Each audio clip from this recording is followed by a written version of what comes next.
Hello and welcome to episode 6 of the Ready Up podcast. You are joined by myself and, as always, Kieran. Hello. Enthusiastic as always. The illustrious Brian. Hello. How come you And got I'm gonna go. And I'm gonna go like, straight back to Kieran and give him a new intro because I feel a bit mean now that it's Yeah. nice You're just about like, him. The esteemed Kieran. Of course, The you're going to esteemed react like Kieran. Esteemed. There you go. That's a good one.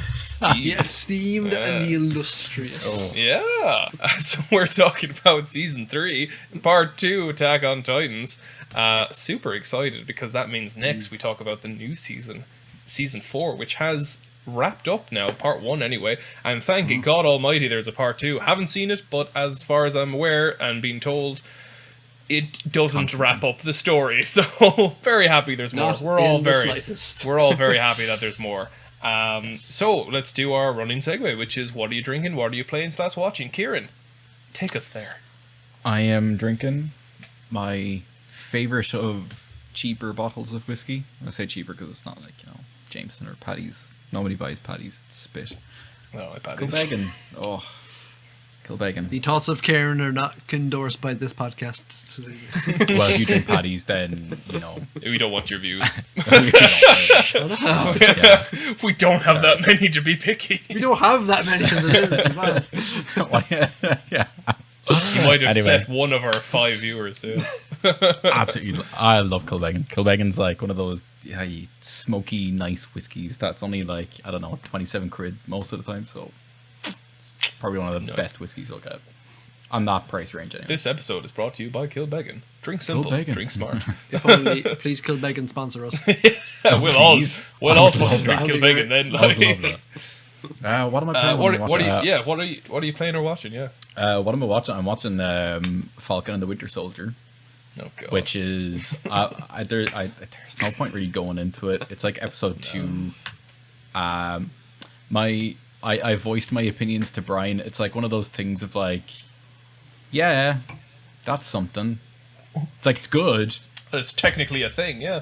Yeah, It's just there. It's just now I'm waiting for it to ramp up, but like WandaVision did the same. It got better and better and better. Like, so I'm waiting. I'm gonna finish watching, obviously. I'm playing Subnautica of like all the games. Subnautica, because it was on Game Pass. So I was downloaded it. It's also free on the PSN this month. Do you know the month they're not even like they're like 9 or 12 games they're giving away for free. Because it's everyone's at home. Yeah, In quarantine. Well, it should be. Took Took me a year to catch up with that, but okay. Oh yeah. Yeah. It's 1 year later, Subnautica they're is like, good. oh yeah, you guys are still stuck at home. Shit. Yeah. Might do something God, like that. It's 1 year now. Yeah, that's a bit Yay. Not over yet. not by far. Yeah, Brian, Subnautica's good. Cool. Brian, what are you drinking / watching / playing? I am drinking. Come here. I am drinking a 2019 bottle of red wine entitled Dada. I've never Oh, had it Dada's before. actually really Dada's nice Yeah. red wine. Yeah. It's my first time having Dada, which I'm pretty sure it's not pronounced Dada. There's a fada over one of the A's, so it's probably something different. But Oh, okay. So that makes more sense because I thought it was just a really probably inappropriate Dada. bottle of wine. I don't know. But it's very nice. It's actually, I'm enjoying it. It's my first time having it. Paint us Yeah, a it's nice. taste picture. It's a little bit Just give a more bit of a bitter sip. than what I'm used to, but it's nice. It's nice.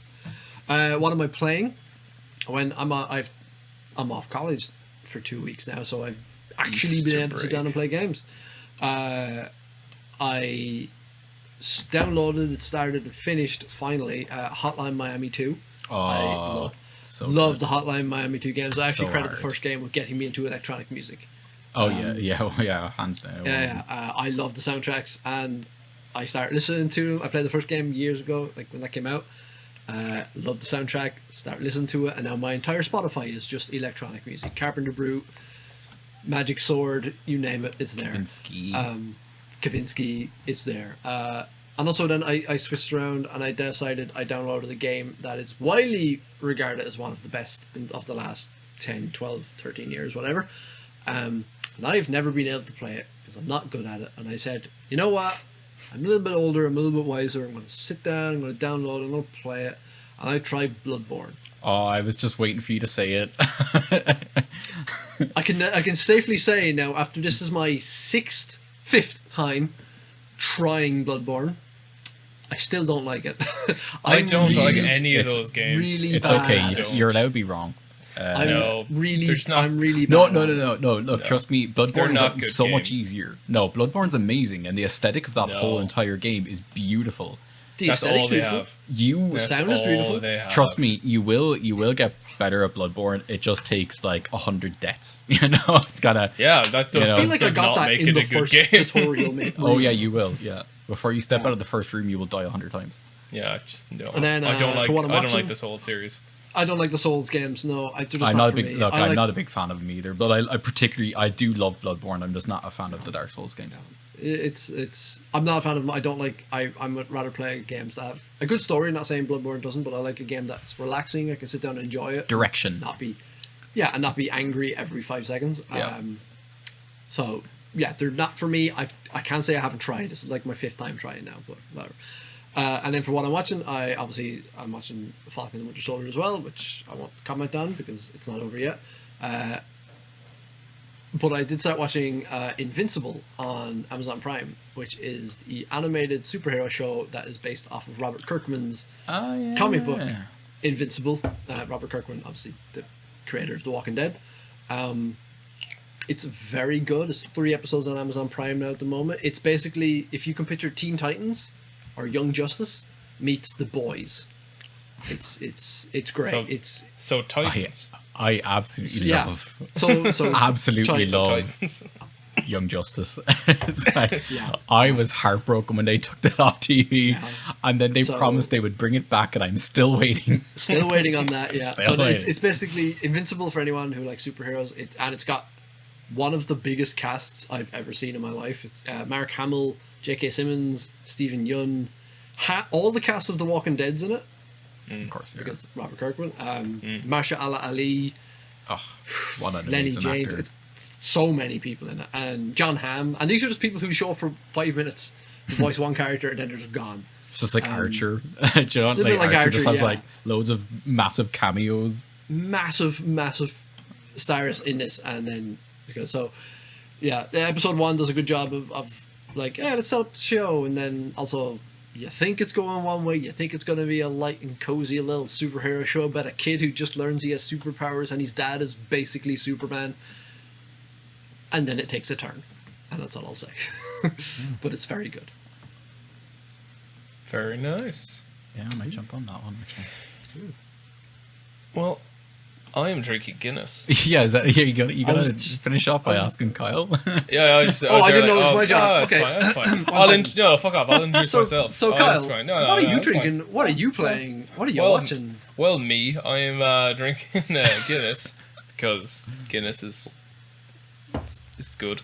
It's like 24 for like 24. It's like 24 for 24 back in St. Patrick's Day, and I still have something to go through. You can't go wrong with that. It's pretty solid. As far as what I'm watching, I don't think I'm actually watching anything of late. The only thing I've been continuously watching was ReZero, but that's been ongoing and still watching episode every now and again. It's very, very good. But in terms of what I was playing, Ubisoft did a free free like 5-6 days, something like that, of Watch Dogs Legion. So downloaded that. Everyone's watching it. Yeah. Yeah, I downloaded it to give it a go and everything. I was genuinely curious because I know the first 2 were ironically dog shit. Not very good. Well, it looked so much better when they showed it off, and then you played. It's Oh, like, yeah, of oh, course this it is crap. This It's is like, almost oh, you can E3 hack always everything. does that.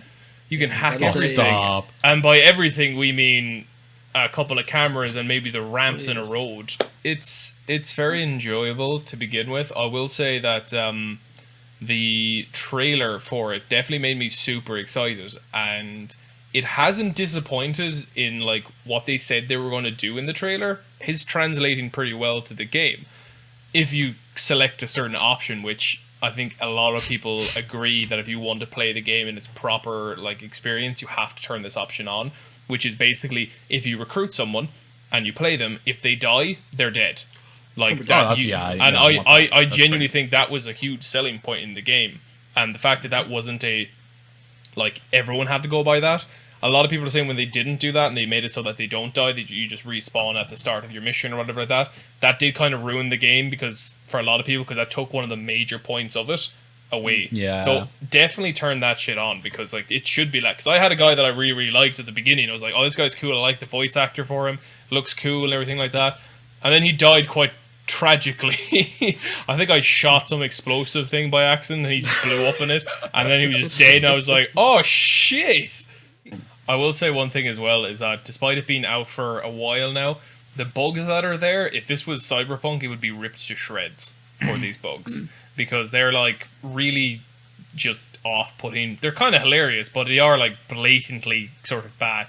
It's like literally if you have any sort of clothing item that is longer than your waist, it will just flip up in your face while you walk or talk in like a cinematic and things. It's like, oh, Ubisoft.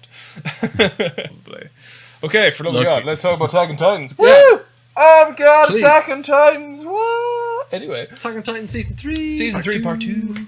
So we begin our adventure with Eren and his friends as they go under shenanigans towards the, can't even pronounce that, the Shigeshima. Shinigami Trust. district. It's Trust. It's the Shinigami district. Trust 2. Which is the first time that they are going home since Mama got chewed up and spat back out. What is it, like 3 years? About 3 years, isn't it? I is it longer? I think it's a 5 little. years. I think it's a little bit longer now. Wait, we should know It's this. 5 years, isn't it? The attack. They spend 3 years in training. How? No, never mind. I have no idea. No, there were only a few months in training, right? Yeah, No, a few it's 3 months. years in training. Oh yeah. No, yeah. Was it 2 years? 3. 2, 3. 2, 3. 2. Gonna go look it up. Yep, 2. We can cut this part, but I No. can Place look your it up. bets. Place your bets, everyone. Leave Place your this bets, people. in. What do you win? Respect. That's all. Yeah, Signed respect. autograph of me. It's an autograph. I of win. The winner just giving the finger towards the other one. 2 hours later. 3 years. 847, the 104th training corps begins. 847. Oh, look at him going on his phone to Google. I'm changing this to 850, the Colossal Titan breaches the Trost district. So What? it's 3 years. But one sec, because they could have started at the like 8:47, November or something. or December. So like, Oh I can say the my 2 God. years. I would have accepted my I me think being wrong with think grace. you never would. So Eren and friends begin their journey to the Shinigami district, and which is their first time ever going home since Mama got 5 years. Since 5 Mama got years. 8. 5 Yeah, years. long years. Man, 3 lock years in in training. Lock in it's- half it. yeah. I thought it was 2. Ah. Hey, Brian, Google it. Oh yeah, let me Google it there. It's 3 years. Darn it all. dag nabbit. Okay, so yeah, they go in and eerily quiet. Now there was a bit of a sort of, they do cover a bit when they're trekking along, and they do encounter at night a They sleeping do, titan, yeah, don't they? yeah, the sleeping titan, yeah. That was a bit He's creepy. just chilling out. He's just That chilling. was yeah. Man, those Titans in certain scenes freak me Yeah, out. I'm Just- telling they you, just man, look- it is that absolute. It is that just uncanny valley effect kind of thing. Oh, they freak me out, especially when they're asleep. They're just like it just stands there. Yeah. Like His Oh, eyes were like open. It's just like his eyes are open. dreary. Yeah, it's like this Yeah. freaky man. Yeah, and Dude's just tuckered out. Yeah, the poor little guy all Poor took her little down. guy all tuckered out. well, nappy Yeah, nap. Little nap having a little time. nap, you know. Bit of a His, food coma.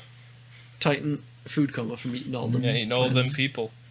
Plants. Yeah. Yeah, he's Plants, yeah. Vegan. Well, when they get to the wall and they climb up on top, because Mm. we had a scene at the end of the first part of Reiner, Zeke, and Beerholt sitting on top of the wall drinking coffee, As you do. and the opening credits of part 2 even showed the coffee grinder, But when Armin and everyone finds it, they have no idea what it is. They're like, Yeah. they're drinking some kind of Oh, black yeah. liquid. Like, yeah, this is coffee. They are not from this place. So that was a little hint there to be like, hey, coffee doesn't grow in this place. Yeah. Hey, they don't know Oh what it is. god, imagine how like shallow their lives are. No coffee. Oh god. Actually, that'll be would've much been- more interesting at like the end of season 4. They discover coffee and it's the Coffee. entire Paradise Islands. Everyone is just jittering around the place. Just, It's coffee. just like, you've tried this shit before. I'm so weak now. You can imagine the only two people it wouldn't affect would be Mikasa and Levi. They're like, yeah, it's fine. It's just a grand. drink. That's grand. It's alright. It's just after 20 cups, you know, I feel something in my hand. I can, A small I can tingle.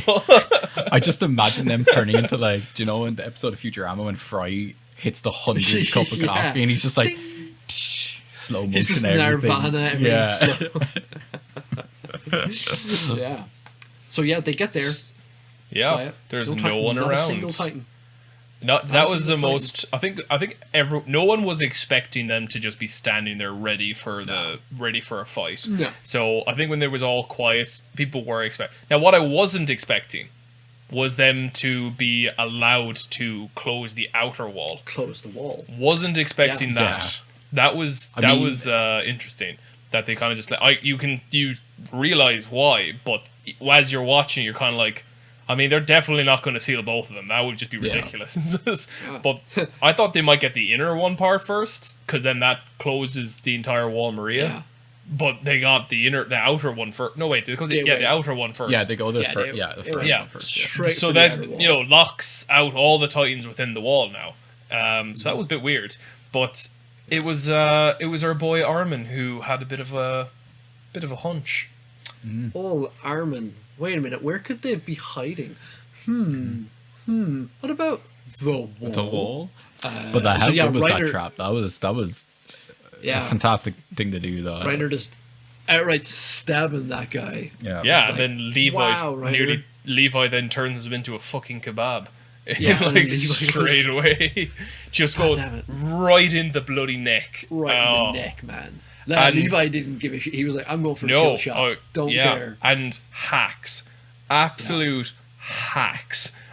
Ryder should have been God. dead, but like, oh, he's need more transferred people like his Levi. his consciousness more. into his body first. Like, fucking cheat codes. It's like GTA Yeah, 3 right. on the PlayStation, just up, Yeah. triangle, square in a thing. Oh, unlimited ammo. Yeah. It's like, oh, fuck So you. he turns into the armored titan. He lands on the ground, turns into the armored titan, and then we learn that he moves his consciousness to the rest of his body, so it's not centered on his inner body. No, that was the second time he That's- died. yeah, that's the that's first the- time he just managed to transform into his Titan, his conscious into his Titan body, and that's what basically saved him. Yeah.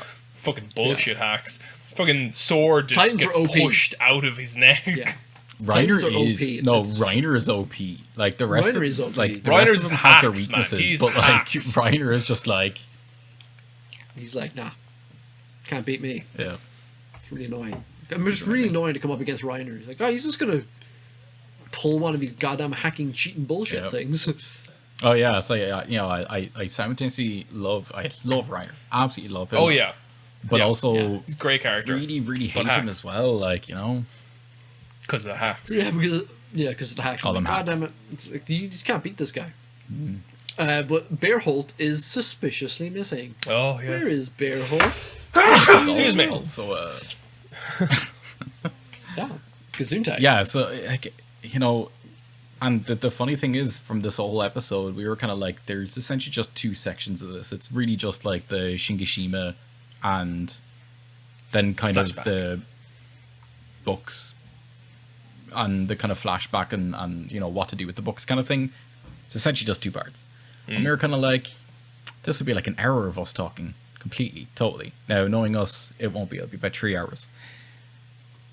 But like Yo. Edit all, it down for your listening. all all of your listening pleasure or sleeping pleasure. I'm not sure what you do with this.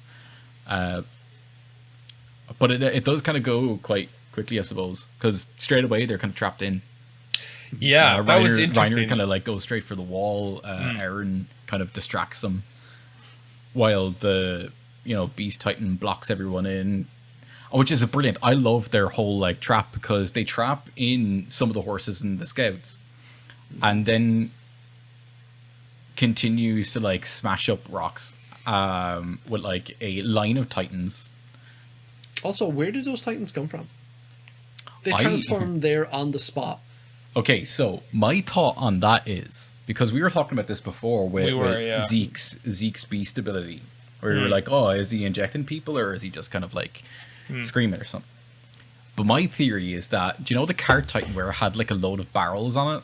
I think they just stuffed a load of people in those barrels, laid them along the ground, Yeah, and then very- just had them transform. Have them transform. that very point. very possible, yeah. Because again, it But, would like- make no sense if he could just turn people at will, because then you would just turn the whole Survey Corps in. Yeah, I don't know Yeah. what it's like. Whether it's I can only imagine, and I suppose it is because Brian had mentioned that there's an episode on it that his abilities are kind of explained, like. But I can imagine there is a reason why he just doesn't turn everyone willy nilly into titans. I suppose. I don't think he can. Like, I just think that would be too overpowered. Like, in terms of you just have a gaping hole in the narrative then, because you could just, if he just didn't want, if say his powers were limited to how many people he could turn, even then he wouldn't turn those people. He would turn half the Survey Corps, or at least a section of the Survey Corps into titans, and again, instant win. It's too easy to win it. He could have just walked in as a human then into the wall, not being in his Titan form, and been just like, walked right into the center of the city. Get like, oh yeah, I just got the message for the Buddy Boy King over there. It's Titan time, and then boom, absolute anarchy unfolds. It would just make no sense. Yeah. So that's I think he has to inject them into it, or inject them in order to then make them change. I think he can turn them when they're injected, whenever. But other than that, I don't know. Either that, or he had some people just waiting there with a syringe in their hand, like Yeah. the signal, waiting for the signal. Go. And by God, they trapped him. That was brilliant. Oh, They knew well. straight Oh, away yeah. when. Really sorry. Yeah, they knew straight away is like shit. The horse is. Yeah. Yeah. It's like, Because that's like, that was like kind of it, where they were like, shit, what do we do? And there was like a massive kind of like, because Aaron kind of goes, right, I'll be over here with like the remaining men and horses. Yep. And I think he was with Levi, and then he was like, Armin, you take control with Mikasa and the rest of the squad inside Hanji. the district. But yeah, Hanji as well. But like, it's a bit of a mental, because like everyone's just having like mental breakdowns of what the hell they do. They're freaking out. They don't know what to do.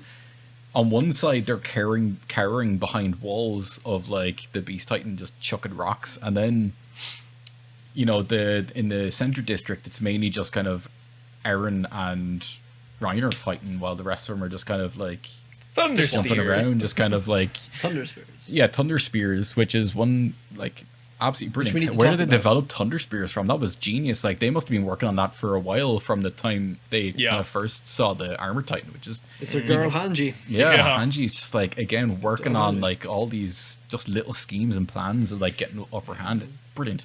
Well, it's the first time as well that their leadership was actually split. Because every other time that there was some sort of like split in the ranks, you could say, it was always based around a person being kidnapped, usually Eren. But that was where the sort of split only ever happened. It was still you could say the full force of the scouts against someone else who might have had one or two of them, sure, but they were never split up like that. They actually had to divvy straight down. They had all the recruits, Erwin and Levi down below, and then they had, you say, the Levi squad and Hanji in the other one. I'm coming up to that, like the whole fight of like Eren and Reiner, and like at that point, Eren is kind of utilizing everything he's learned throughout all these kind of fights, and he's really coming together as a not even just a Titan in his own form, but also as an actual soldier. Because as in last week's episode, I was like, Eren's a lousy soldier because he made that coming in. He was like so excited he got his first kill that he stumbled and fell, and like that was kind of one of those things like he faltered. But like it's like his fight with Reiner is like he kind of comes into like he's Oh, big learned time. everything. He's really focusing on what he's doing instead of being that stupid idiot. Yeah. And he quickly makes a big Mississippi mud pie of Reiner. Like, I'm not sure, but like if you guys felt the same, but I kind of felt at that point Reiner is kind of running out of steam, not only in just like stamina, it's like he's just kind of mentally running out of steam. Like he just kind of doesn't want to be there anymore. I didn't think that at the time, but I can see what you mean. Yeah, like he's Yeah. at that point he's going through a lot where he's still kind of struggling with this split personality thing. At one point, obviously off screen, where we don't know why, he gets his ass handed to him by the Beast Titan. This is where they were talking about his inner turmoil as well. There is no greater example of his inner turmoil than the Marco the entirety of that flashback with Marco, and we finally figure out what actually happened to him. We Yeah. now And, know what happened. Brian, paint us a word picture. Oh boy, was this scene hard to watch. Very hard. Because the Marco death scene, I guess we don't see it happen of season 1. It's probably the one that is burned into my brain the most. Just the how they drew it and how they portrayed it, just of Marco split in half. Yeah. And no one knows how it happened. No one knows what happened. I think it's Jean who finds him. Yeah, Gene finds him, during the Gene. cleanup. During Yeah, cleanup, and exactly. we don't know what happens. And then, oh boy, do we get... just thinking of it now, it's awful. Yeah, we get a flashback finally to see what happened.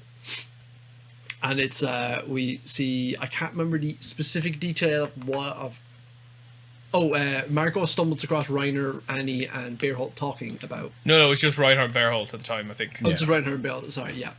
Oh yeah, because Annie shows up a few minutes later. Yeah, Yes. later. About what they're gonna do, and then Marco's like, "Hey, what are you guys talking about? That's a bit odd. I'm gonna go tell people." And he is very quickly restrained by Reiner and Bearholt, and Annie shows up, and they're like, "Cool, we need to get rid of him, but they can't kill him themselves." But lucky enough, just down the road over here, there's a big old titan Over that's just yonder. walking on over. So they take his ODM gear, so he can't move.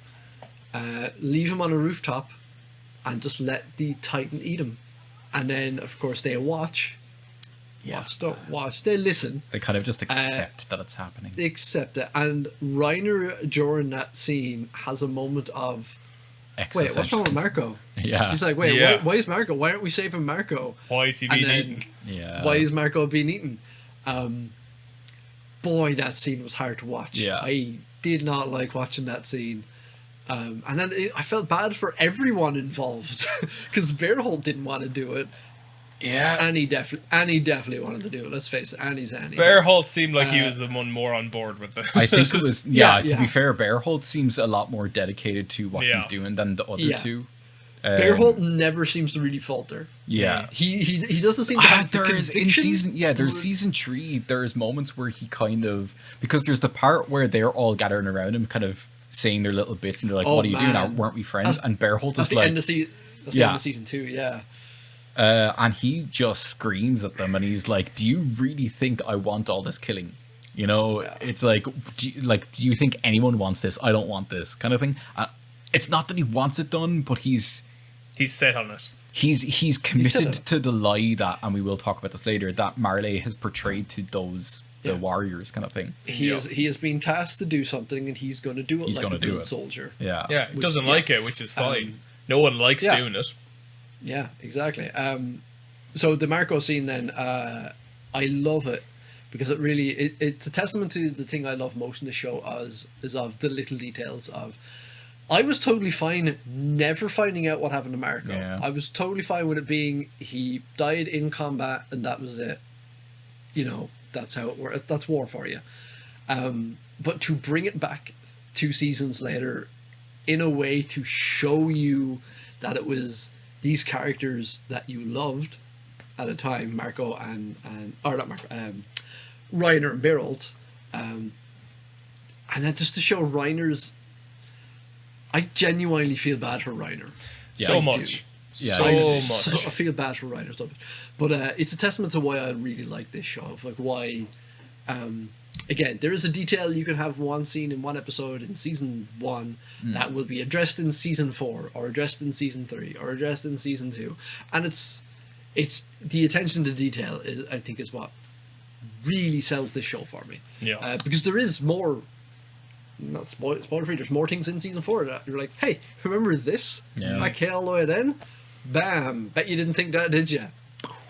So the whole fight thing happens, obviously, which is awesome. Yeah, Bearhold gets kind of tossed in. Gets absolutely. Bearhold gets topped in, and Nagasaki Hiroshima's that entire time. Not yet. Not yet. He has a little chat with Armin. Oh, he first. has a Yeah. He has With to Armin he first. has to try and save Bearhold as well, because he's Yes. in a state of Gene- half deadness. Yeah, Gene. yeah. Yeah, because Reiner's just kind of Reiner's almost dead. Kind Again. of thing. Yeah. And this is where Gene tells Armin, "You are in charge now. What do we do?" Yep. Armin then can't yeah. really lead, so Gene takes Gene over takes over, yeah. leadership, Like, which yeah, is what 'cause, I like, called way back in season 1. So I like that, and that is one of those great things where, like, you know, despite the fact that Armin has the capability of being the next Erwin, he doesn't have the confidence in himself, so he just like falters and like leaves it to Gene, and Gene like with an instant just takes over. Yeah. And like, as you said before, Gene is like one of those natural born leaders of the thing. Yeah. Now, There's leadership comes in very much different shapes and oh forms. yeah. Like Armin is, I wouldn't say Armin is or will ever be quote unquote a leader. He is a tactician through and Yeah. through. Strategist. He's a no, which is integral absolutely to any kind of team. He's not a leader. He just isn't.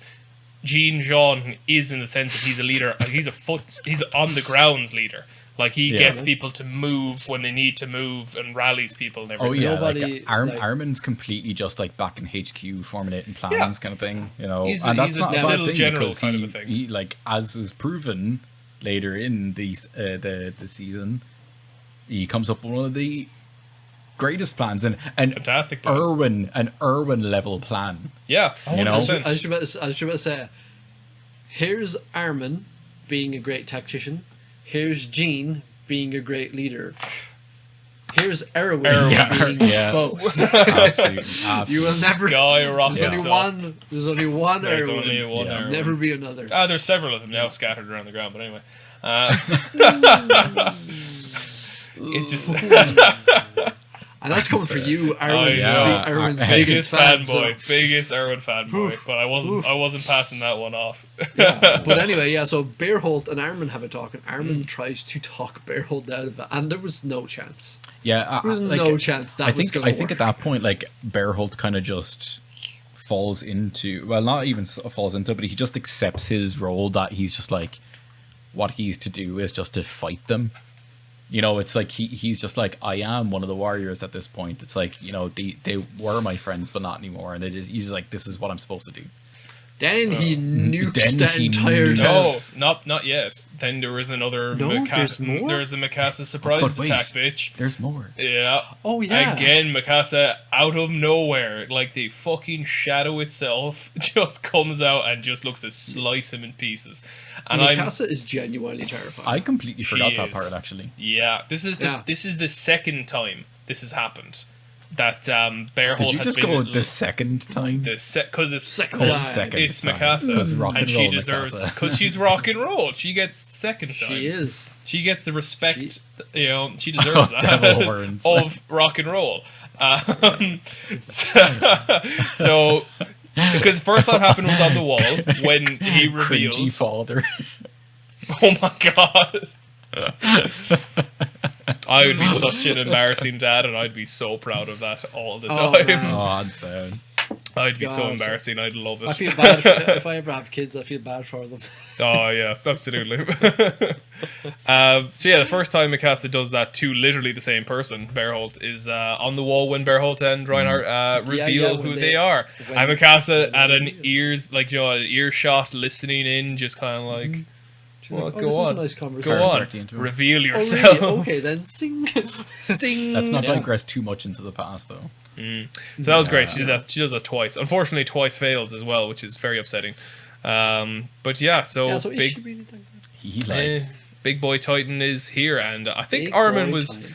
I think they were sort of trying to distract him long enough to retreat, because Hanji was saying that if he went off around them, they'd all die pretty much. He does essentially wipe out, I would say, like a good 90% of whoever's Massive within chunk the of that wall. city. Like the only ones that are left are kind of our mains. We firmly believe that Hanji is dead.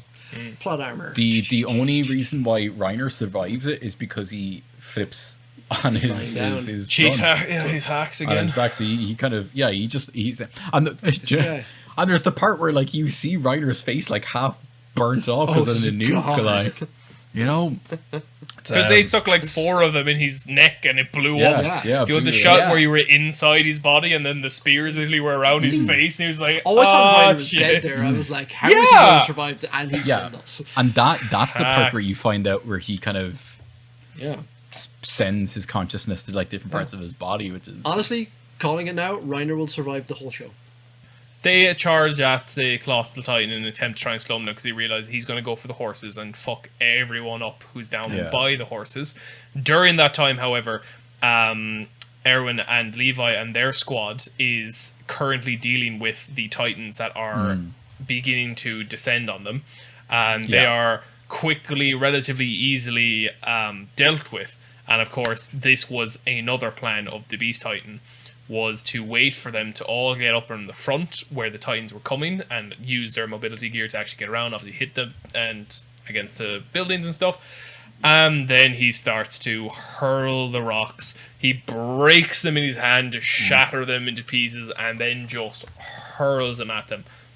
Rips like nearly the shotgun entirety. shrapnel dust. Yeah, Like, he wipes out blitzkriegs them like it's insane. most of them.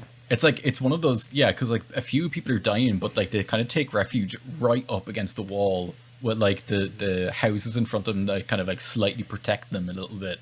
Yeah.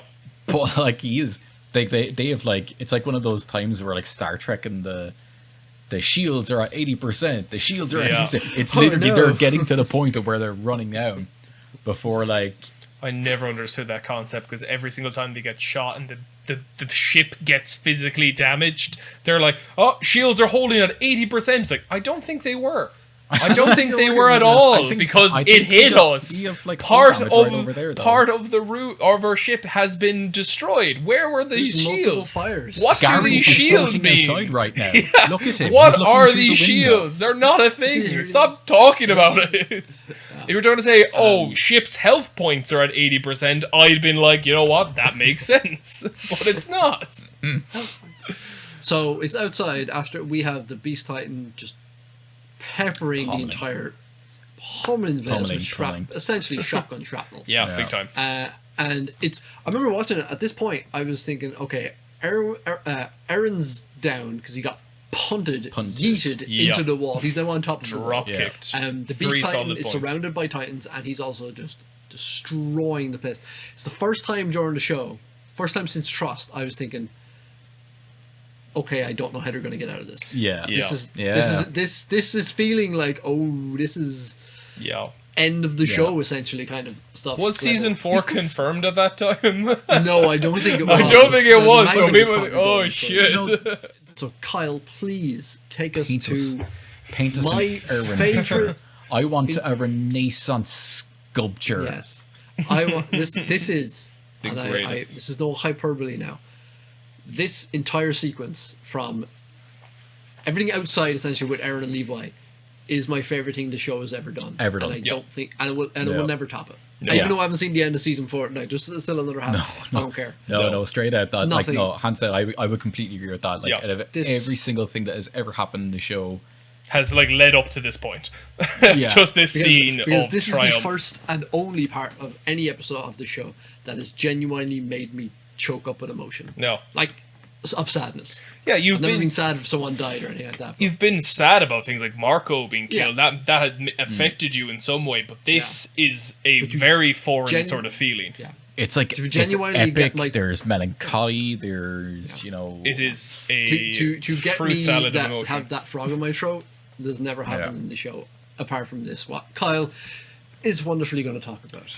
I'm not going to get too much into exactly what happens because that's just a recap kind of a thing, which is very difficult to. I just mumble on for another hour about it. Like, That's fine. they have this conversation between Erwin and Levi, which is, even though the scene that comes up in all of its epicness is wonderful, there's parts in that little conversation that is so paramount to the general theme of the show, which I suppose we sort of decided for us anyway. The theme of the show is the willingness to die, but only if that is for something, if it means something, and how people are willing to do that so long as it means something, it's betterment of humanity and all that kind of stuff. That has been in place since the very, very first episode, where the severed arm was presented to a grieving mother, and the grieving mother asked, "Did he die? Did his death help further humanity?" That has been set in stone since episode 1, and this is basically like the finale almost of that theme in a way, because when Erwin and Levi are having that conversation about how they're going to get out of this, they both know a way to get out of it, not where they all survive. Where pretty much only one survive. One of the great things about that conversation was, despite the fact that Erwin knew his plan was already in his head, like that, what he could do to get out of it, he is the first time you ever see him in a sort of moment of weakness in a way. Not like that he has doubt. He is doubt. Not so much that he doesn't. It's a really weird thing to describe, because again, I don't think he was being weak, or I don't think he was doubting himself of what he had to do. I think it was a brief moment where he was able to pull back, kind of bring the shield down a little bit. He has to have this persona, even though he's not it's not fake or anything. He's a very strong, confident person who knows what he's doing. But he just brought it down a little bit to reveal a little bit of vulnerability because of his own disappointment in the knowledge that he is going to die. Because he wanted to see what was in that room. We've known about the basement. We've known about his desires to see that basement, what secrets unlock, and how this has been a driving factor for him, and how he was willing to allow all these people to die for the betterment of humanity, while also having his own sort of drive as well. Yeah. Everything he did was so he could get to that basement. And he knows... And for the betterment of humanity. Oh, of but course. Also he wanted... Yeah. 2 birds with 1 stone, like. Yeah. He knew he was not going to do that. And he had that moment where he sat down on that wooden crate, and Levi was kind of kneeling next to him. And Levi effectively told him to give up on his dreams and to go die. There was a brief second where Erwin kind of looks a little somber when he hears that. He's just like, and then he's a tiniest hint of a smile. And one of the most powerful things about that for me was that not only was he accepting that, because I think he was really putting his words where his mouth was when it comes to that no one was sort of above the cause.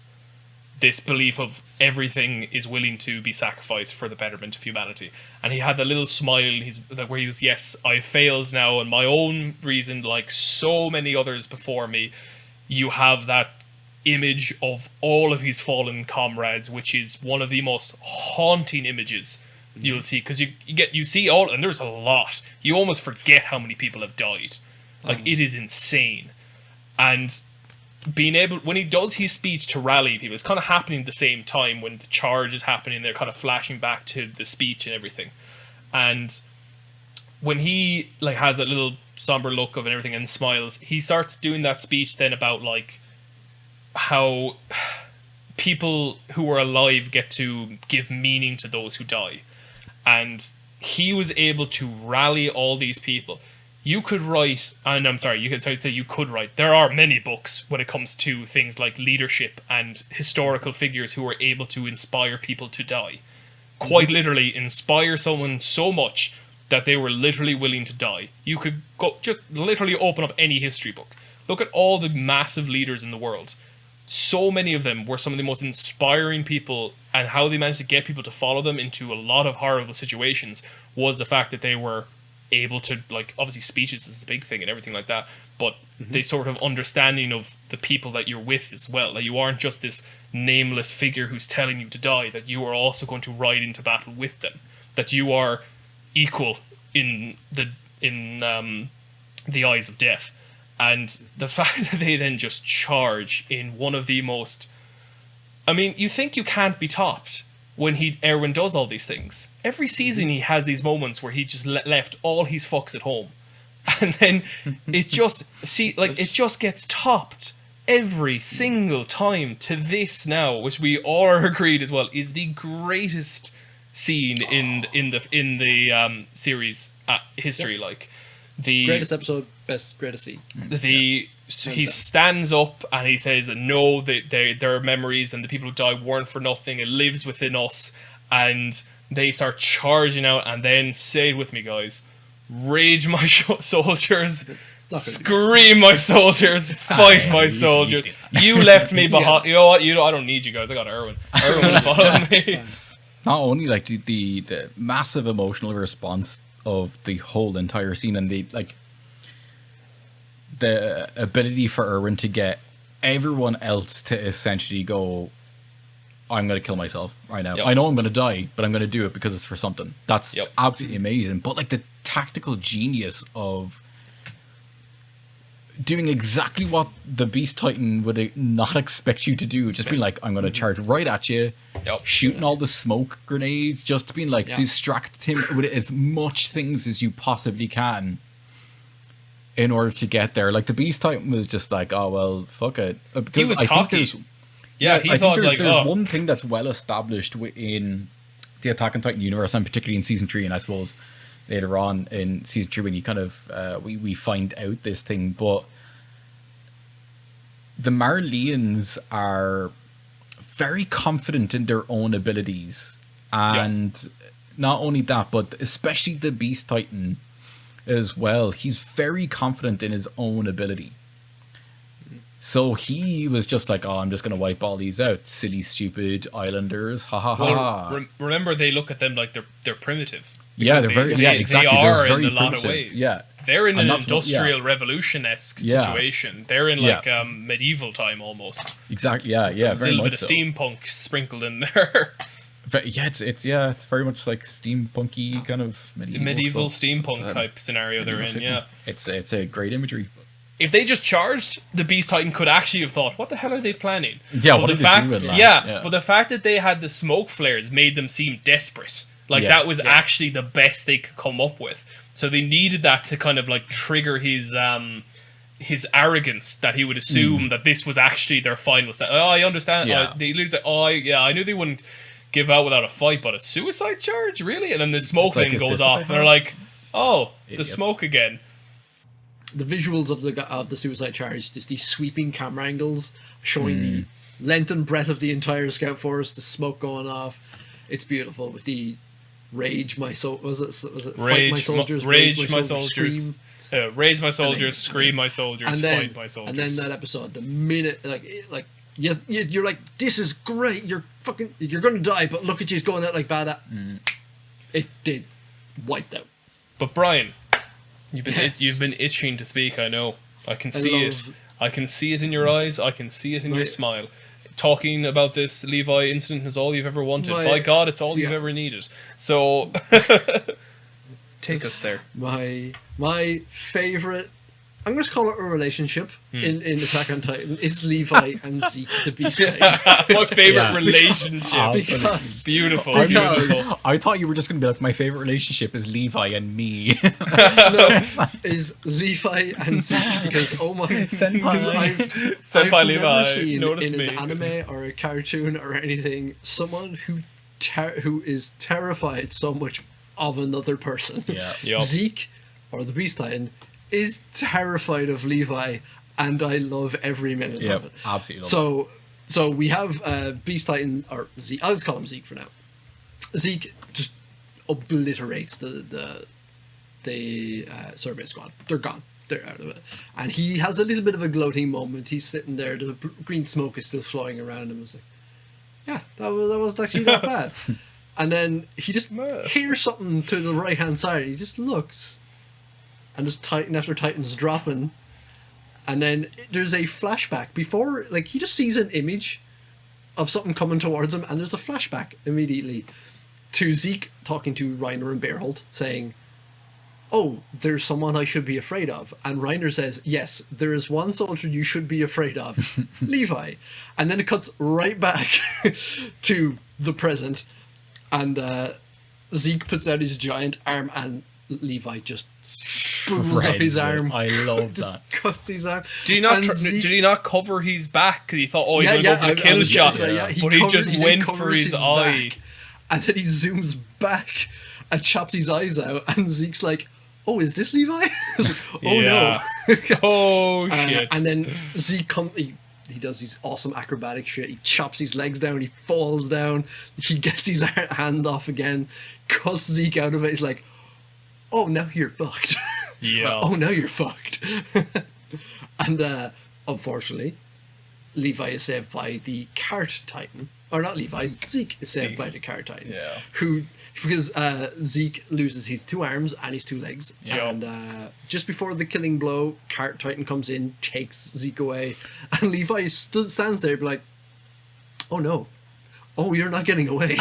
And just gives chase because the Cart Titan and Zeke have now headed towards the city. I love this scene so much because it again shows just how absolutely unreal Levi is. Absolutely. He's just the best. And just to show, just how they show it, it's that sense of fear that Zeke has and they portray Zeke having never met this man before. Chef kiss. Yeah. It's amazing. And like because up till that point, Zeke is only ever always portrayed as just this cocky. He's just arrogant. he is very confident in his ability to win. Yeah. And up to that point, he has never met Levi. Because he has only He's one. never met any. Yeah. He's never failed. No, he's never yeah, met that's anyone who's exactly been able it. to beat him. And then Levi. shows up. Yeah. So then Levi continues off Super Marioing across the Titans. He's just Goomba across the lesser Titans. Yeah, because Zeke commands all the rest of the Titans to attack Levi, doesn't he? Yeah. Buy him and some time. Levi just annihilates without probably even breaking a sweat, probably without blinking. He just annihilates everything in his path. And I will get onto it later because there is no more to this that happens later on inside the city. But Yes. why don't one of you guys take us away because we still have to come up with Armin's plan. Armin realizes something after a few attacks. Yeah, because I think Mikasa this is all kind of simultaneously happening. It This is is. happening Yeah. at the Yeah, same yeah. time. Yeah. So like while this is happening, obviously that Bearholt has gone off.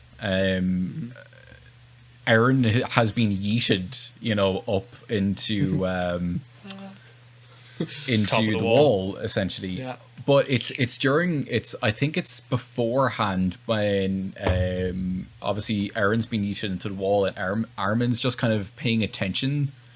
And he notices that the Colossus is kind of running out of steam, let's say. He's getting skinnier. Literally, metaphorically and literally, he's running out of steam.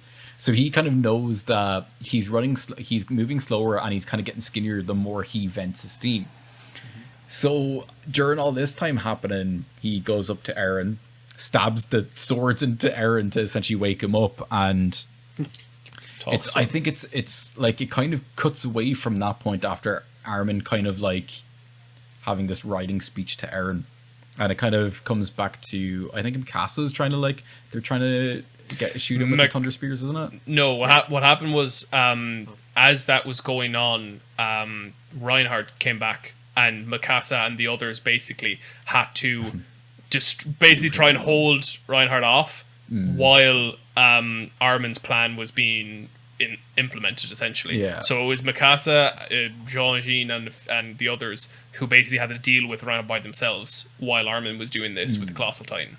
I think that's the turning point for Armin, where he shows exactly who he is. Like he's confident in himself because as I said earlier on, Armin is great. Erwin can see it, but Armin doesn't see it within himself. But at that point, it kind of dawns on him, I think, a little.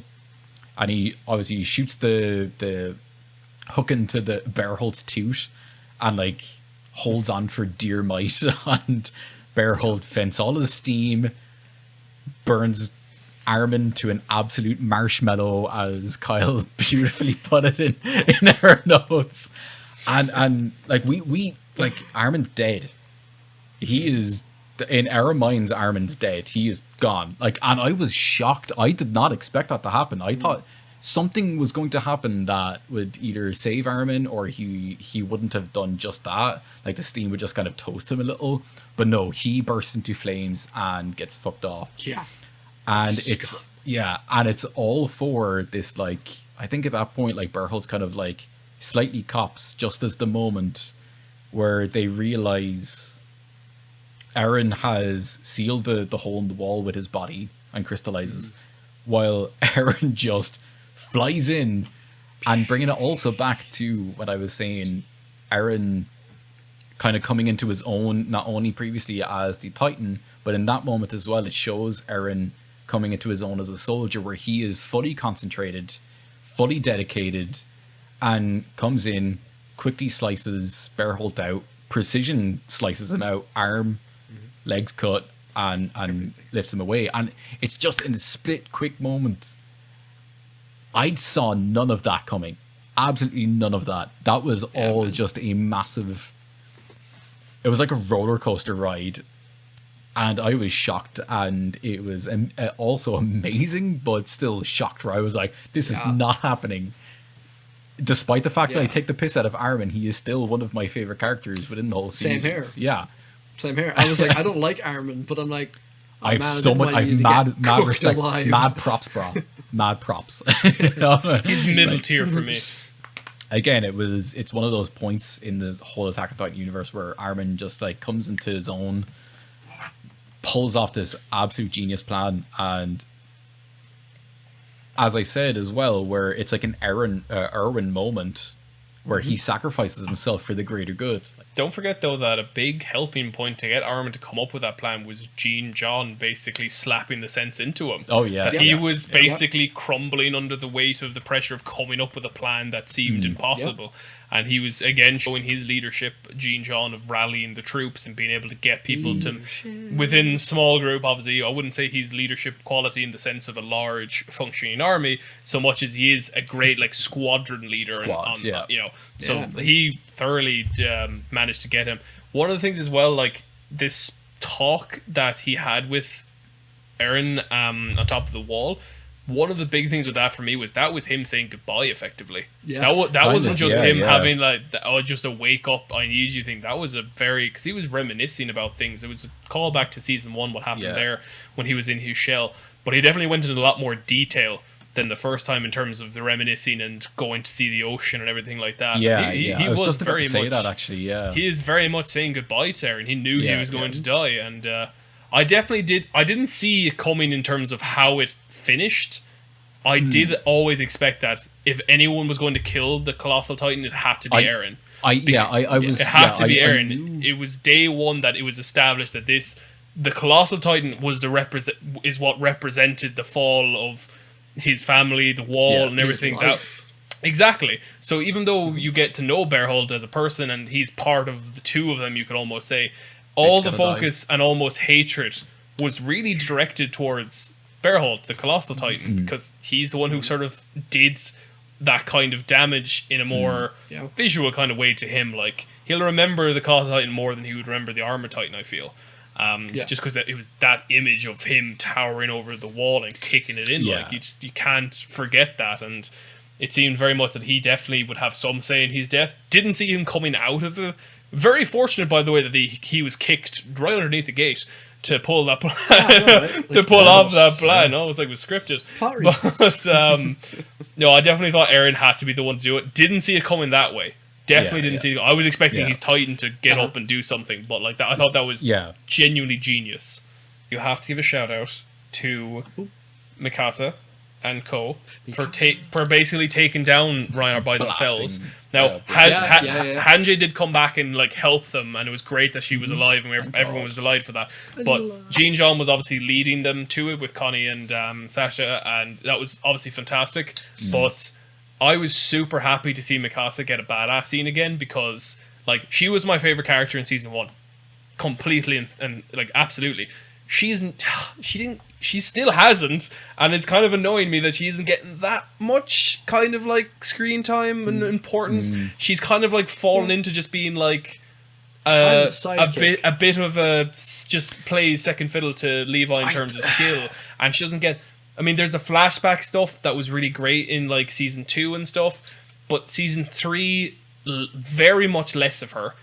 Only her through Aaron at times, which I'm like, come on, I want a bit more of kind of just her having her own moments, because she's a brilliant character. So I was super happy to see that she was kind of given the reins in terms of leading, and not maybe the leader as Jean was, but sort of leading in the sense of the assault. Like, she was the first one in the fight, taking down Reinhardt. Like, so that was great. I'm really happy that she got a bit of spotlight time, and I really fucking hope in season 4 there is more of her, because she deserves a lot more attention than she was given the last few seasons. Yeah, so it's at this point we are up on the rooftop. Sorry, we do need to say, just before this happens, there is a scene where the Cart Titan shows up with Zeke, and Zeke tells Eren, "You have been lied to by your father. Yeah. One day I'm going to come back here and I'm going to save you from all of this." Because they are, and Eren doesn't know yet, they are brothers. Step brothers, but brothers. Half brothers, not step. Half brothers. Yeah, half brothers. I knew it was wrong as it was coming out of my mouth. And Zeke is going to keep talking until he looks up, and on the wall, looking like a goddamn Super Saiyan, because he has all this like weird like energy flowing off him. I don't know has no where pupils, I don't just know white where eyes. he's getting the shadow from, because Don't like know, he's is just it cast out in shadow? black. It's like- Yeah, it's Levi just staring at Zeke like, "I told you you Terminator weren't getting Levi. away." Yeah, he's like, "I made a promise to Erwin that I would kill you, and I am going to fulfill that." And then the Cart Titan runs off gets the on the fuck way, out of Dodge. grabs Reiner as well, and Yeah. then runs away. Yeah, And gets the again, fuck out of Dodge. one of my favorite, and that scene's not supposed to be comedic, but I laughed my ass off when he looked up, Stop. seen Levi, But it's like, not. "Oh, no." I didn't. Oh, no. Yeah, I didn't laugh at it as in it was like a bad scene. I just laughed at it that he was so terrified He's over so like scared. Levi. Which I would be, Amazing. because Yeah. Levi's terrifying. Oh yeah. Yep. And the plan that they had was to capture either both Beralt and Zeke, so they could eat them and gain their powers. Or Reiner. Yeah, but Yeah, I'm anyone- not sure any, whether any of them would do. pretty basically probably anyone. Yeah, any of them Oh yeah, would they do. would. steal their They power. would have taken any. Of Yeah, them. That's, I think that's they were why trying to- Levi was hesitant about killing Zeke, was because Yeah, if he killed Zeke, then he wouldn't have been able to have someone who was dying Munch on them. eat him. Yeah. Yeah. Otherwise, he'd have Hello, been dead as a munch. door now. Zeke sandwich. Munch. Yeah. Um, Nom. But yeah, so we have Aaron and Armin on the roof with Beralt. And Levi is there with the syringe fully about to inject Armin so he could have a little nom nom nom munch munch munch on Beralt to Very essentially tasty. save his life. But There's more. wait. There is that unnamed soldier. I can't actually. I think he has a name, but I just can't remember. Yes, he does have a name. I wrote it Flock. down. FLOC. Flock, Yes. isn't it? Flock. Flock. Flock. I Flock. can't pronounce his name. So Flock comes back with Erwin, who's Erwin Erwin alive. survives. Just backpacking on. Strapped to his, yeah, just a bagpack Erwin. Yeah, so there's a lot of like that arguments on the top, like Mikasa in particular, and very argumentative towards who the hell gets the serum, who gets to survive. Huge controversy. That was Massive. a real first time Massive. there was a split in like Yeah. there was no agreement for the first time ever. Yeah. It was actual internal fighting, and it showed the gravity of the situation. Like, Doesn't I mean, Mikasa according hits Levi? Does she not? No, I think she goes to draw her sword. Yeah. Mikasa was Mikasa goes full on like she was very much, it was Armin, or she was going to literally commit treason by the sound of Yeah, it. but there's that massively like tough moment of Who Levi do you trying to save? decide which one, Erwin or Armin. You know? And like I suppose I have 2 points of like why Levi chose Armin. One is obviously because Erwin wanted to die in peace. He did what he was supposed to do. He just wanted to die, you know, and just have it done and over with. He gave up on, as you said earlier on, he kind of gave up on that dream. He chose to charge in order to have some form of succession. That happened. He was happy. He did it. He wanted to die. But I also think that Levi saw a little in Armin where he was like, you have life left in you. You could be the next Erwin as well, kind of thing. You could be that next kind of tactician. I had a different sort of point with that. Is like the biggest thing with, yes, there was obviously the let him rest in peace kind of a thing. There was like, it was a huge decision that they were going to have to make on it. But one of the things, like, even though he understood it, he was going to inject Erwin with it until Erwin had this sort of like, he was dying, life flashed before his eyes, and his hand literally lifts up. It flaps out of his way, doesn't it? And it hits the syringe out of his, or not out of his hand, but away from him, essentially. And this is where I think that he really realized that it wasn't the right call to make. Yes, Erwin and even Hans and all of them were like, no, he is the right call to make. He's the person who got us to this point to begin with. He is the one who fought for Eren to be brought into the Scouts, came up with all the strategies to actually to win. Armin obviously had these moments where he shined and was brilliant and stuff. Saw things that Erwin didn't see. But Erwin's entire motivation came from seeing what was in that basement. So there was probably a little bit of a fear, and that was reinforced. It was seen, like, he got to visually see that where it came from as he lifted his hand to ask the question to the teacher being his dad, where he started to question what they were taught, and this was the obsession that he had for it. Once he would have gone down that basement, would he have come out the same Erwin? Would he have been, you know, able to carry on with that ability, that mindset where he was referred to as being a demon or a devil? I can't remember what exactly they called him, one or the other. Demon, Both, where he was just willing to sacrifice so many people, like people from the outside would have seen him as a lunatic, that he just treated everyone like cannon fodder and stuff, which he absolutely did and didn't. He didn't treat them like cannon fodder. Yeah, sometimes he knew that sometimes you needed cannon fodder to win. Exactly. Exactly. It was when that happened. I think he just came to realize that there was too much of a risk that he would not be the same person. But I definitely think you're right in the terms of, like, he did give up on his dreams in that sense, that he let him be at peace, kind of a thing. Right, so I suppose we'll try and push on. Push on, because we don't want to eat all these people's nice times, you know. Get it?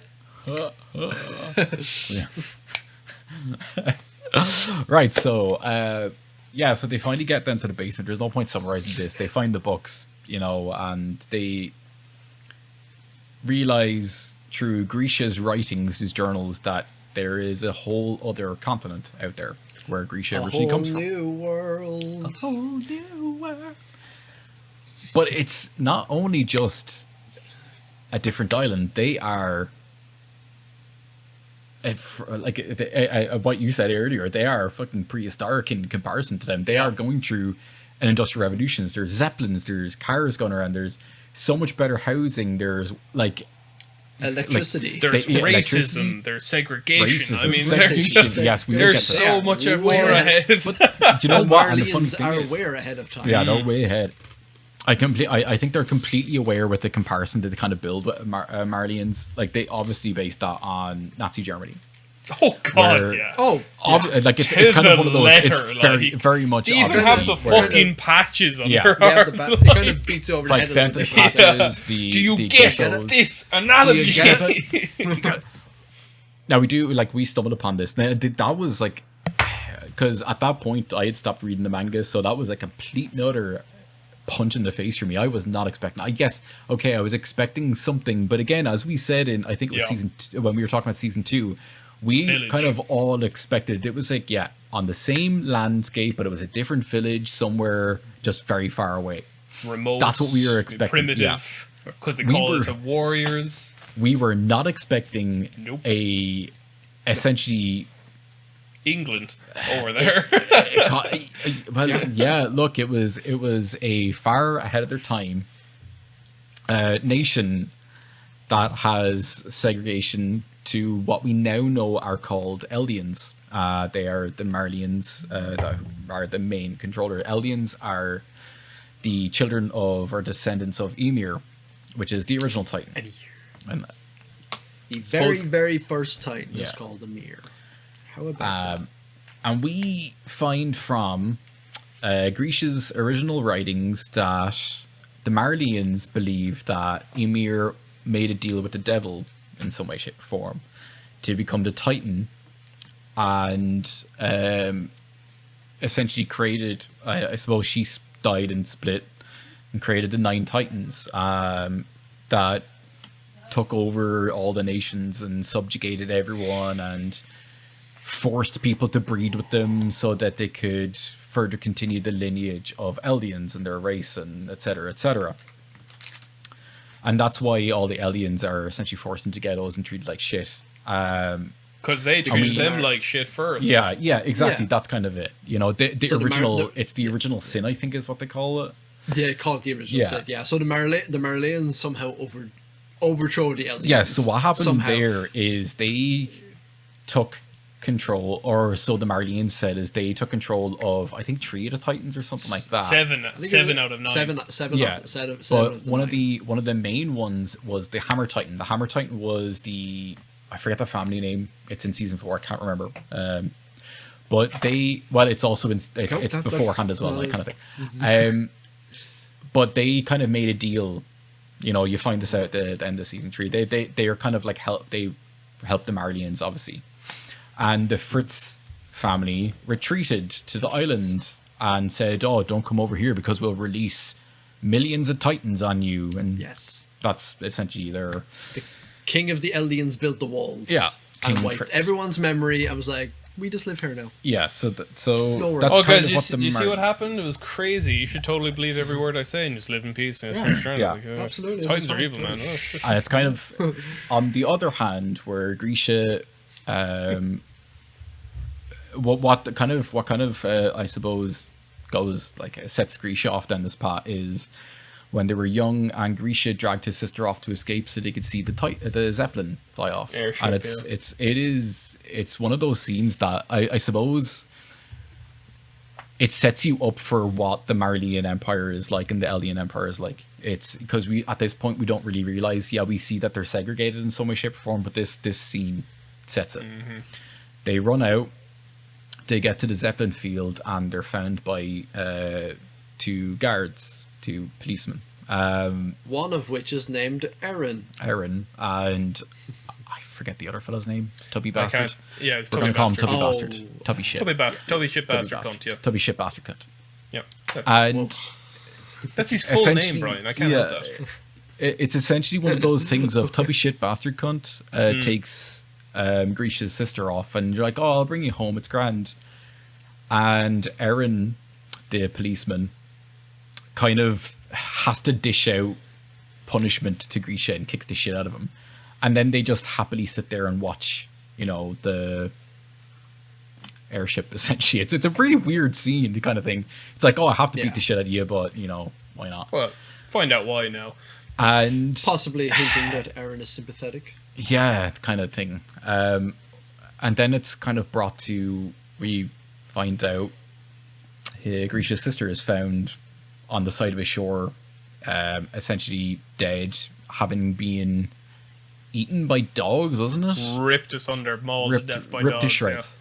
And it's one of those, it is that kind of scene where it really drives home because you're like up to that point you're kind of like the guard's kind of like, oh no, it's grand, I'll just bring you home, it's fine, we don't want you to see what we're going to do to your brother.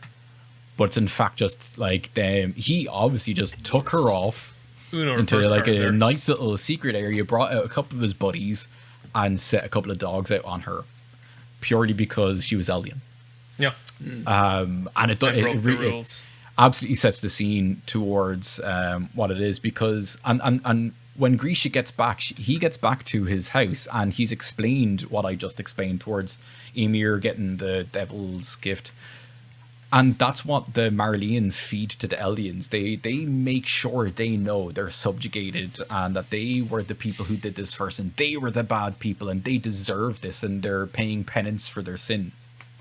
And all of that kind of sets Grisha down into the part where he finds their kind of resistance, I suppose, where he meets his wife, Dina Fritz, the last descendant of the Fritz family left on the continent.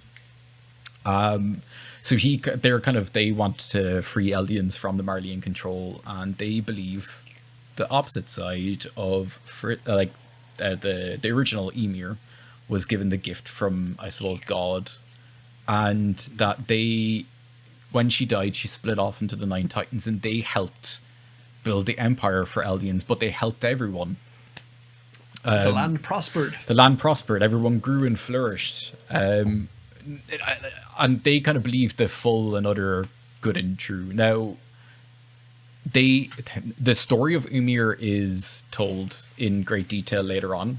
I will not get into it because it is not known until later. But what I will say is that it's kind of a mixture of both, where Ymir receives the Titan gift. My theory is that when she died, because I think she dies after 13 years, so that's why the curse is of 13 years. She obviously dies. Somehow her descendants get the 9 Titans split into them. And obviously because they're split between different families and stuff like that, everyone's going to argue after a while, and they kind of split off, obviously. And the Marleans take control of some of the Titans to try and get an upper hand, because obviously Marleans were one of the underclass in, like, you know, the Eldian Empire was the top empire at the time, so obviously one empire is going to fight back, so that was the Marleans, and they got control over the Titans. So that's kind of how that in truth kind of starts. But then it kind Hearing of all that, it's and like to kind of end it all, and that's like 2,000 years ago. Like, it's only like 100 years ago, 107 years ago now, I suppose, that Fritz is kind of like, I'm fed up of all the fighting, I just want to be rid of this, and he leaves. And essentially, because they are the descendant family, he is the original family of the Titan gifts. So he kind of they have the foundation, the coordinate Titan that controls all the other ones.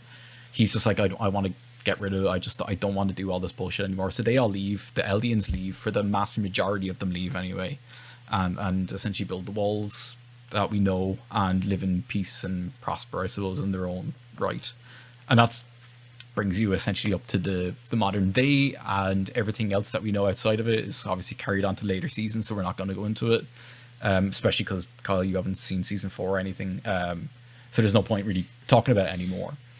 But like, yeah, it's but yeah, that is all explained to us in one scene, in one episode, in like 10 minutes, and I genuinely did not understand that until I had to go physically out and read other stuff myself. We're kind of given all of that in 1.5 episodes, I think, is the Marleyan flashbacks. 1.5 episodes. That's a lot of information for you to take in. Yep. And like I mentioned earlier on in the show with Marcos, that it's the attention to detail is what brings me to this. Grisha is eventually captured, but it's the Eldian restorationists, and he is eventually caught because Zeke, his own son, who is him out to the police. the worst thing about this is that, like, because Grisha and Dina get married, obviously have Zeke. Zeke is obviously now a descendant of the Fritz family, so they try to teach Zeke in the way of the restoration Eldians, where they're like teaching the good side, and he's just like it's one of those things of like, and it kind of does go back into the comparison of like Nazi Germany, where like even your children or your indoctrination was so powerful that your next door neighbors would be turning. Even like, you know, when you go back to like witch trials during like England, during like Inquisition, where you were so afraid of being called a witch yourself, you would call your next door neighbor a witch just so they would be taken away and deflect. It'd be taken, it'd be deflection, absolutely, And it is kind of that where like the indoctrination was so strong that like Zeke turns on his own bloody parents Family, kind yeah. of thing, you know? Yeah. I love So he I love turns- that there's that dispute then as well, that you really don't know which side is actually true, because if you Yeah. look or read history or whatever like that, which I think all of us like history, Brian. I think Love yeah, it. great. Love everything in the world. Perfect. So you look through all that stuff, like just literally find a map and a dart and throw at it, and you'll hit a country that has had some sort of rebellion and kind of history, that had one side saying one script and the other side saying another, and you'll find that nearly every single time neither of them is really true, Yeah. because the power of propaganda is insanity. Even like, because obviously it's very easy to kind of root for the rebels, because that's kind of why the show is somewhat pushing you towards as being the good guys. I would take that with a grain of salt straight away, because the fact that the show has been very, very good in terms of their attention to detail and kind of making, even though it's a fantasy setting, quite set in stone and sort of reality rules. Rebels are very rarely quote, like, kind of the good guys in a lot of regard. They might have the self-righteousness of a good cause, but how they achieve it and the propaganda They do that awful they things. yeah, exactly, that they themselves send out is oftentimes really wrong, because they don't really care about the complete truth so much as they care about motivating What they- people to yeah. their Their side. version of their truth. Yeah, because I'm sure some of what the original story you were told is correct, as well as some of what the rebellion. It's usually somewhere in the Oh, middle yeah, that's yeah. actually right. Yeah. Absolutely. And it also goes back to whole self-righteousness, what people do for the sake of their cause, and how when you feel that what you're doing is the right thing, you are willing to do more things that are questionable to achieve that. I want to say, well, she's a good little bit of a throwback for your point, Kieran, that you made in the Final Fantasy VII recap, actually, because it just reminds me when you were explaining when you were going through the part where the sister was basically mauled to pieces. It just reminded me of when you were talking about with the plates falling, and how, like, you were saying, like, yes, you see them as a bad guy, but you don't really feel them as being a bad guy yet, and how you really needed to kind of show the audience that they're willing to do these horrible things. Now, in Final Fantasy VII Remake, they're bad, and they do kind of bad things even at the very, very beginning, when they set the bomb off themselves to make an even bigger explosion Yeah, and but stuff. but You wanted to make it hit home a little bit harder. But since they didn't really have that much of an opportunity or time frame to introduce them, they had to hit fucking hard. Oh, yeah. So you see the whole passy. Everyone knows about Nazi Germany and all that. If you haven't literally talked to an old person, any old person, or go on the internet, and you'll figure it out. But they had much less time to really, because you can kind of be like a little bit desensitized to that, because you kind of just be like, you're like, okay, so they're in a camp kind of thing. I've seen this 101 times in I've read various so many shows books and and watched so reading. many Yeah, documentaries. exactly. So you'll immediately just be kind of like, okay, that's bad. You just know it's bad. That's fine. But then they're like, no, we need to show them just how bad. need to show you How how bad it awfully is. cruel can we really go? Yeah. What's the rating on the show again? Oh, we can do whatever. Fucking great. So Absolutely. rip that sister asunder. Yeah. you kind of don't really know which side is telling the truth. And I know we're kind of we followed the Islanders, obviously, because that's our main source of Our cast viewpoint. is from, like. Do you know what? It's I'm going to bring this up, and I know we're going to do an episode on this sometime as well, but it's like The Last of Us Part 2. We love Joel Haven't played because you play... Oh, okay. We loved... Right, so Last of Us 1, we play as Joel and Ellie. We love them. Joel does horrible things, but we put it aside because we Joel's love an Joel. awful person. I did not Joel- put it aside at all. The Last of Us Part 2... Do you know what happens in The Last of Us Part 2? I assume Joel does more things that are don't get me No, wrong. let's not talk about it then. I'm not gonna I talk liked about it. Joel as a character. I in no way was like excusing what he did. I was really there thinking at the end of it, you selfish bastard. Do you have any idea what you And just that is- fucking did? And that is what you were supposed to think, and that's what I love about that show. Yeah, Or that- and that's that it's game. yeah, and it is kind of one of those things of Attack on Titan where you follow you follow the person, so you that's the good guy. Yeah. So you're always there with them, so you firmly believe they're the good guy, despite the fact that later on you could find out something that says, and you're like, yeah, but I've been with them throughout the You whole thing. excuse So it. yeah. So Sum up of every political party in the world. basically, I mean, it's literally, kind of- like, but it's our side, so it's okay. It's like, not Yeah. really. Okay then. that's all. But and it does kind of bring into it ties around again with the whole subjugation matter, the fact that the Marleans control the Eldians and use the Eldians to use, obviously, as we've said and mentioned in previous episode, and I think it's pretty much explained in season 3 as well. Eldians are the only ones who can wield the Titan powers. So the Marleans use... Or even turn into Titans in general. Yeah, exactly. So they're the only ones who can turn into them. So the Marleans, with their indoctrination, kind of force them to kind of go, oh, we need to repent for our sins, so we're going to work with them, take the Titan forms, and we're going to help you, obviously, in your army. And it's a great honor for them, obviously, to kind of take that. The Warriors program. So it is it's a massive, it's essentially like a massive fucking indoctrination program kind of thing. But it is like it's Yep. absolute genius. Yeah. Just to go on my point now oh, Kyle, go ahead. Oh no, I'd say it's a little bit like Deadpool, where he was signed up as saying like, oh, you were building superheroes to change the world, and then he signs up for it. Oh, you thought it was superheroes? No, you're gonna be a mind slave, you idiot! Oh, superheroes, you dumb motherfucker. So attention to detail in this show. For my point that I've been trying to make for 10 minutes. So anyway, Brian. like I was saying, Yeah, do you know if we go back to because everything that you guys said is great. Mine's just that's a nice cool moment. paint us a word picture, Brian. Paint us a word picture. So Grisha is arrested and he is put on, not even on trial. He's just sentenced to be turned into a Titan. He's put on cliff on Paradise Island. So it turns out all the Titans, not all the Titans, but most of the Titans on Paradise Island are just convicts. Yeah. Or people who disagreed with the Marleans. Yeah. That's messed up. It's You're turned into a Australia, Titan man. It is. and you're sent out Australia. there. Yeah, right. So we see all this happen on top of a wall by the ocean. And if you go back and look at that scene, you will see Grisha. You will see famous, quote unquote, famous Titans from the first season. Yeah, The same Santa faces. Claus looking Titan that Eren in like episode 5. He is right next to Grisha. Yeah. There's that weird, stumpy, ugly ass. Small one with the kind of Titan. black bowl cut hair. Yeah, kind of thing. yeah, the and the gold big hair. eyes. Yeah. He's there. I'm Yeah. like, this is such amazing attention to detail. Yeah. And I love detail more than anything in any show or movie. It's also, when you go back and look at it then, when Ymir is talking about her past in season 2, she is kneeling on a wall Yeah.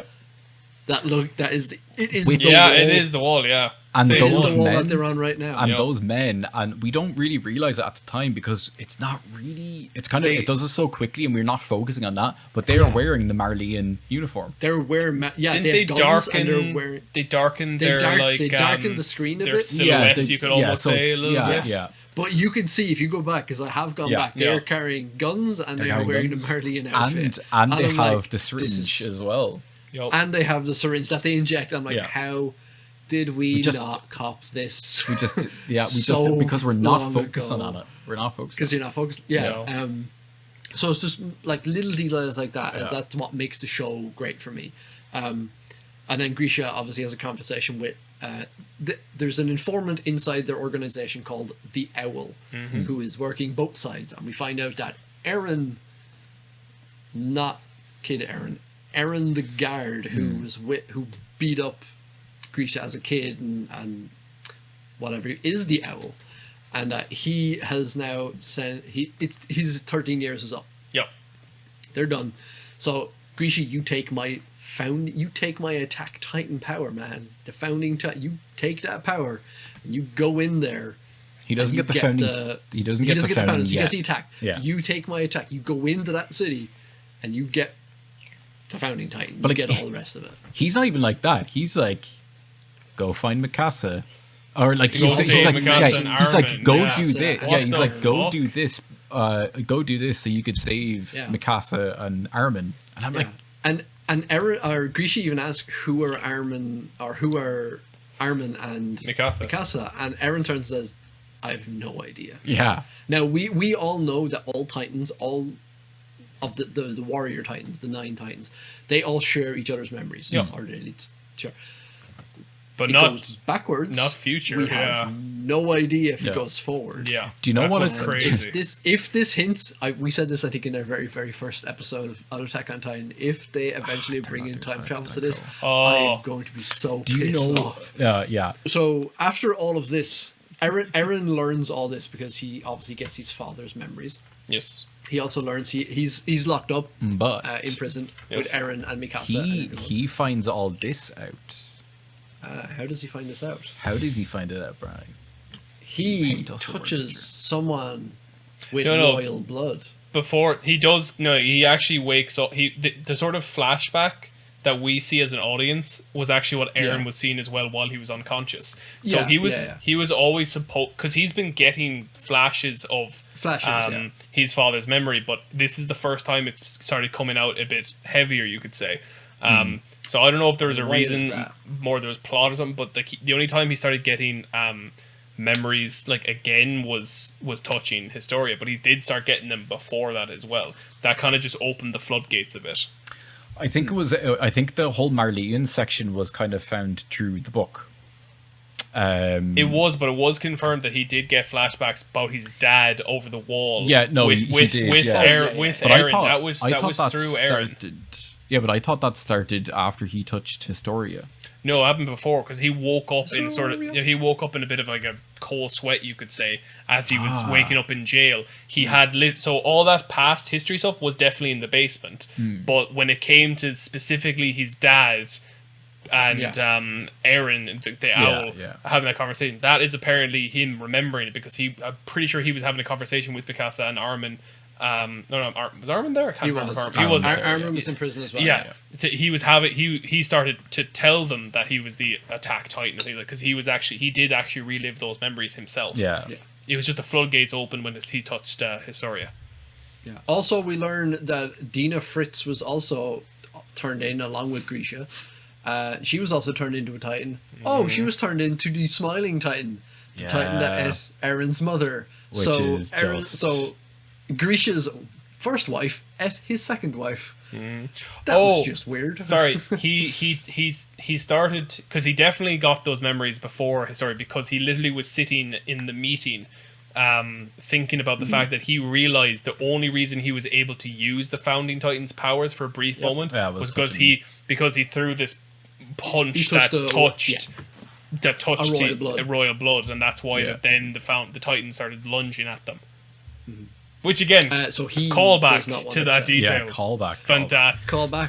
Because you So wouldn't he- expect and that. You he- think, he just got mad and got his powers, and it's like, nope, there like, is no, a reason. yeah, yeah. And the Royal reason was blood. insane. Yeah. And he deliberately keeps this information away from the Survey Corps. military Yep. because he's afraid what they would Due to Historia's. have He doesn't do yet to to Historia Historia, and everything, which is pretty awesome. Yeah.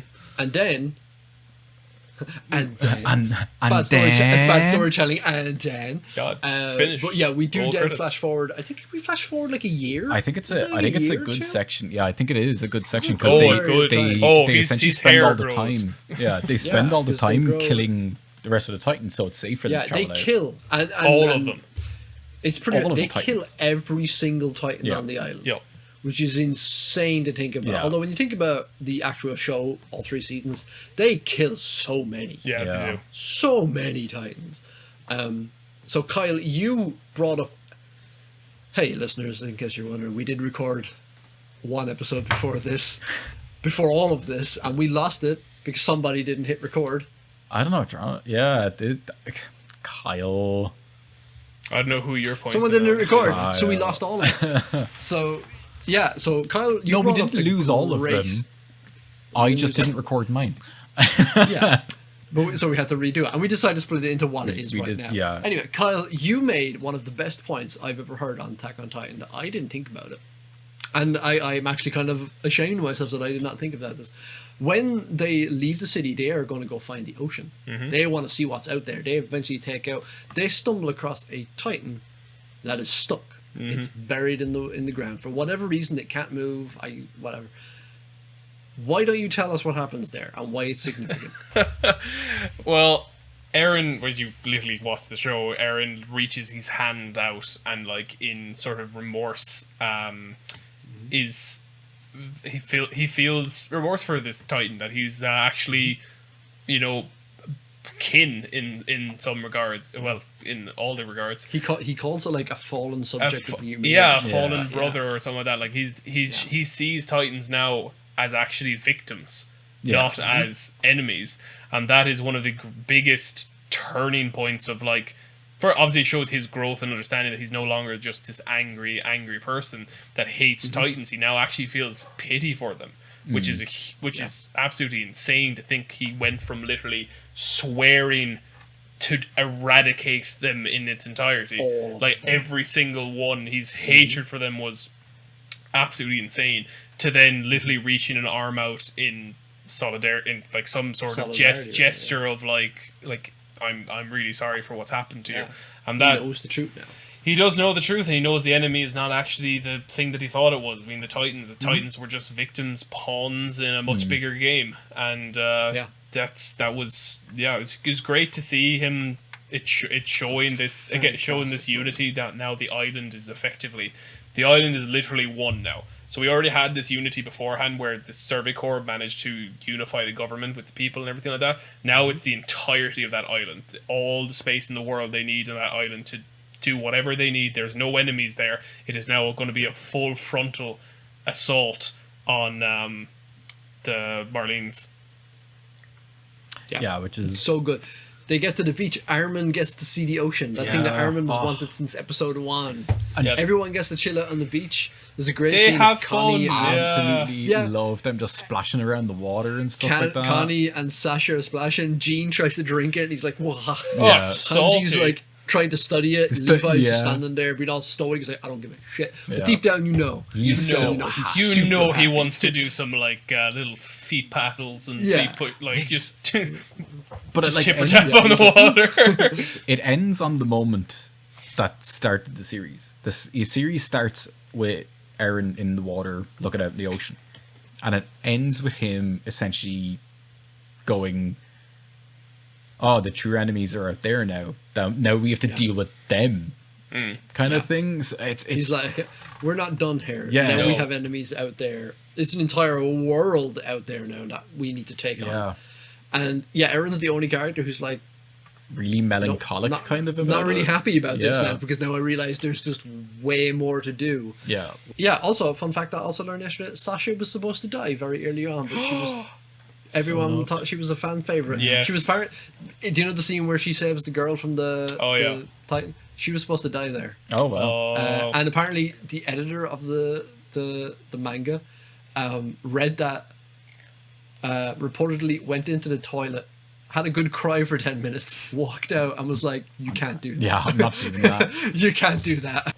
Will we wrap up? We're kind of wrapping up. Yeah, we can wrap up now. I think we're pretty Yeah, good. but because we are. Last thing we will say before we wrap up, guys. Do you have a favorite character from this part 2? Oh yes, Or just 3 in general? I can't remember if we did a character from we part did. 1. We did. We did. I'll go first. Favorite character from part 2, Reiner.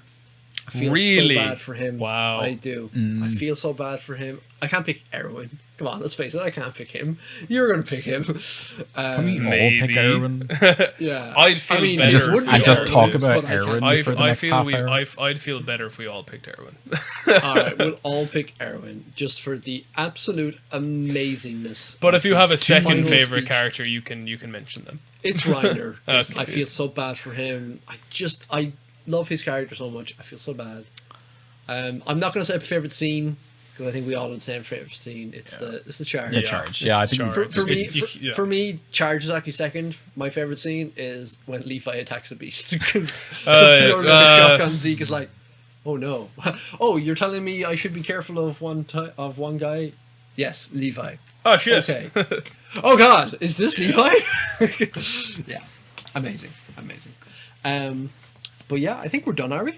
Kieran, do you have a second favorite character other than? Oh, sorry. my Kieran, okay, go. yeah. I'm So getting my close to my the second camera. favorite character, because I was actually gonna say Erwin as well. Like Yeah, he I mean, was Erwin's fucking on. phenomenal. I mean, I think my second favorite character out of the season was Armin, because Armin finally just yeah. he finally has his own confidence in himself. you know, Yeah. and Oh, it's like that damn one shining light moment where he just kind of goes and sacrifices himself for like the further good of everyone. Just they were like, we can take the Colossus right now.